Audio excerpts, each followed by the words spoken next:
Chicken பொரிக்கிறது யாரு? இது ஏன் இப்படி கெமிக்கலா கலக்குறீங்க? நான் டெஸ்ட் அனுப்பவா? ஏன் எடுங்கண்ணே, அந்த பேப்பருக்கு என்ன ஏதாவது ஒண்ணு இருக்கான்னு பாருங்க. நான் நீங்க சொன்னா அது இங்க கடையில இல்லையே. உணவகத்தில் உணவுத்துறை அலுவலர் நடத்திய அதிரடி சோதனை. ஸ்டோரேஜ்லாம் இல்ல. நீங்க என்ன அதை போட்டுட்டு நீங்க உங்க ரேட்ல நீங்க ரூபாய் ஏத்திக்கிறீங்க, அவ்வளவுதான். 3000 ரூபாய் அபராதம் விதித்ததில் விழிபிதுங்கி நின்ற ஹோட்டல் உரிமையாளர்.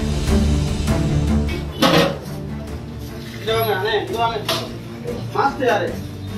மாஸ்டர் இது என்ன ஒரு இதா இருக்கு. நீ என்ன வேணா பண்ணுங்க. இது ஏன் இப்படி கெமிக்கலா கலக்குறீங்க? நான் டெஸ்ட்டுக்கு அனுப்பவா? டெஸ்ட்டுக்கு அனுப்புனா தெரிஞ்சு போயிடும்.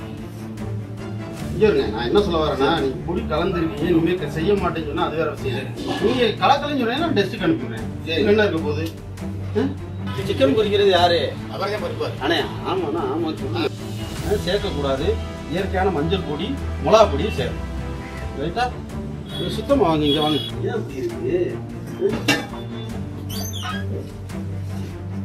எதுவும் ஸ்டோரேஜ்லாம் இல்லை. அதெல்லாம் சரி. வந்து இந்த சூடாக கட்டுறது இதெல்லாம் கவர்மெண்ட் சொன்னால் அலுமினியம் கவரில் கட்டுங்க. அதான் கவர் நாளைக்கு வந்து அது ஏன் நாளையிலேருந்தே கட்டணும்? அதெல்லாம் நான் எத்தனை தடவை சொல்லியிருக்கேன். அதை எடுத்துனே அந்த பேப்பருக்குள்ள என்ன வைக்கிறீங்க? ஏங்க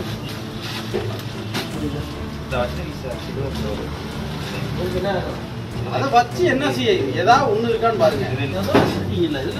பண்ண வேண்டியதானே. லைசன்ஸ்லாம் அப்படிலாம் இல்லாம இருக்கக்கூடாது. லைசன்ஸ் எடுத்தா அது என்ன டிஸ்பிளே பண்றதுல என்ன இருக்க போகுது?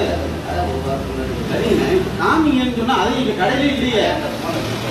சிவகங்கை நகரத்துல ராமச்சந்திரா பூங்கா பக்கத்துல ஒரு உணவகம் ஒண்ணு செயல்பட்டு வந்துகிட்டு இருக்கு. இந்த உணவகத்துல மட்டன் பிரியாணில வேக வைக்காத இறைச்சிய விநியோகப்படுத்துறதா உணவுத்துறை அலுவலரான சரவணகுமாருக்கு புகார் வந்திருக்கு.